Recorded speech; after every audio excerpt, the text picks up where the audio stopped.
MP board के class 11th के सभी विद्यार्थी ध्यान दें।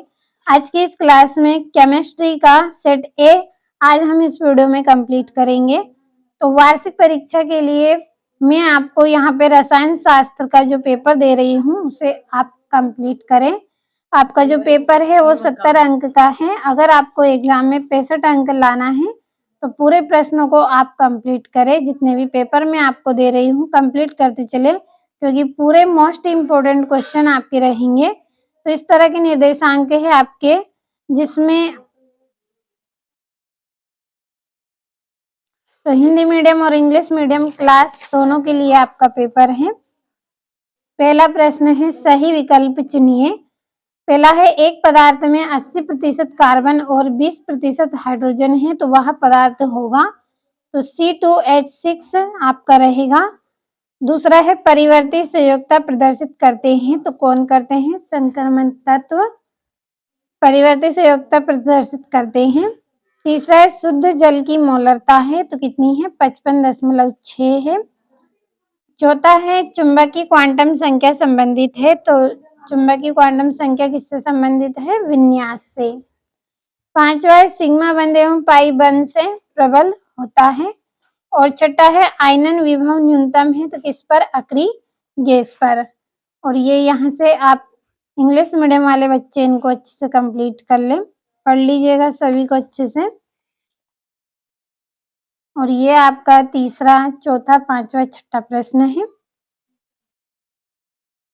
अगला जो प्रश्न है आपका, उसमें रिक्त स्थानों की पूर्ति कीजिए। पहला है उत्कृष्ट धातुओं की इलेक्ट्रॉन बंधुता डैश होती है तो कैसी होती है? शून्य होती है। दूसरा है तत्वों के गुणों की क्रम से पूर्ण आवृत्ति को तत्वों के डैश कहते हैं तो क्या कहते हैं? आवर्तिता कहते हैं।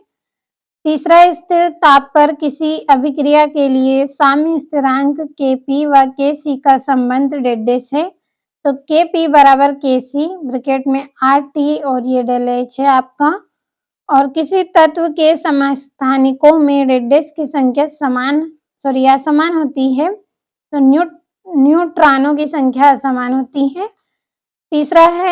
पांचवा है जल के अणु में HOH बंध कोण 104 डिग्री सेल्सियस होता है और PP पार्श्वीय अतिव्यापन से सिग्मा बंध बनता है। तो ये आपके रिक्त स्थान हो गए। और यहाँ से ये आपके इंग्लिश मीडियम वाले बच्चे के रिक्त स्थान है, कंप्लीट अच्छे से कर लीजिएगा। अगला जो प्रश्न है आपका, उसमें सही जोड़ी बनाइए। पहली है एसएस अतिव्यापन तो इसका रहेगा सिग्मा बंध।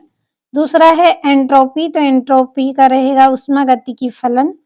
तीसरा है H2O की संरचना तो इसका रहेगा आंतरिक ऊर्जा। चौथा है जल की वाष्पन अभिक्रिया ऊष्मा शोषी रहेगा। और G बराबर H-TS तो इसका है ग्रिप्स समीकरण।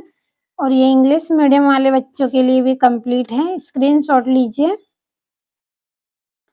अगला आपका प्रश्न है एक वाक्य में उत्तर लिखिए। पहला है बेंजीन अणु के प्रत्येक कार्बन में कौन सा संक्रमण पाया जाता है तो sp² संक्रमण पाया जाता है। दूसरा है किस एंथैल्पी का मान सदैव ऋणात्मक होता है तो दहन की एंथैल्पी का मान सदैव ऋणात्मक होता है। तीसरा है एंट्रोपी क्या है तो व्यवस्था की माप है एंट्रोपी। और चौथा है सोडियम किस ब्लॉक का तत्व है तो सोडियम S ब्लॉक का तत्व है। और एथिलीन डाइब्रोमीन को जेटेन चूर्ण के साथ गर्म करने पर क्या बनता है तो एथिलीन बनता है। और ये यहाँ से इंग्लिश मीडियम वाले बच्चों के लिए है।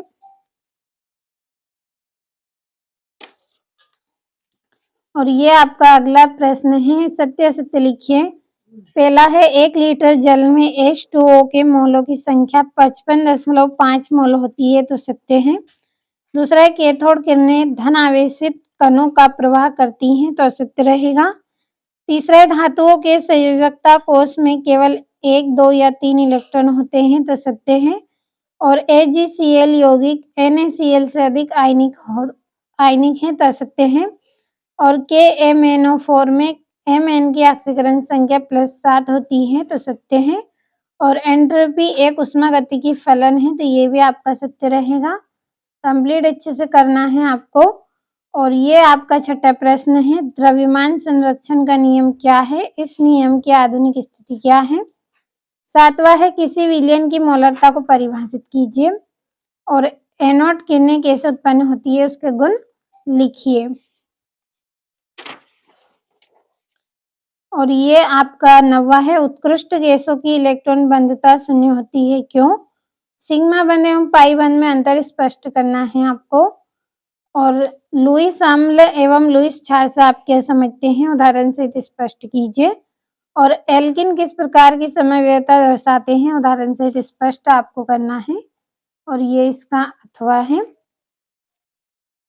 और ये आपका 13वां है, क्रोमेटोग्राफी किसे कहते हैं?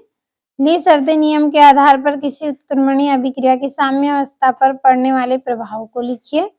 पूरे प्रश्न महत्वपूर्ण हैं और इन प्रश्नों के आंसर की पीडीएफ आपके लिए तैयार कर ली है। अगर आपको पीडीएफ लेना है तो वीडियो के डिस्क्रिप्शन में नंबर दिए जाएंगे, आपको कॉल कर लीजिएगा। पीडीएफ किस तरह से आपको लेनी है इसकी पूरी जानकारी आपको मिल जाएगी। भरोसा रखें, पूरे प्रश्न आप केवल कंप्लीट अच्छे से करते चलें। तो आज की इस वीडियो में वार्षिक परीक्षा के लिए रसायन शास्त्र का सेट ए हमने पढ़ा है। अगले वीडियो में सेट बी हम पढ़ेंगे, जब तक आप इनको अच्छे से कंप्लीट कर लें।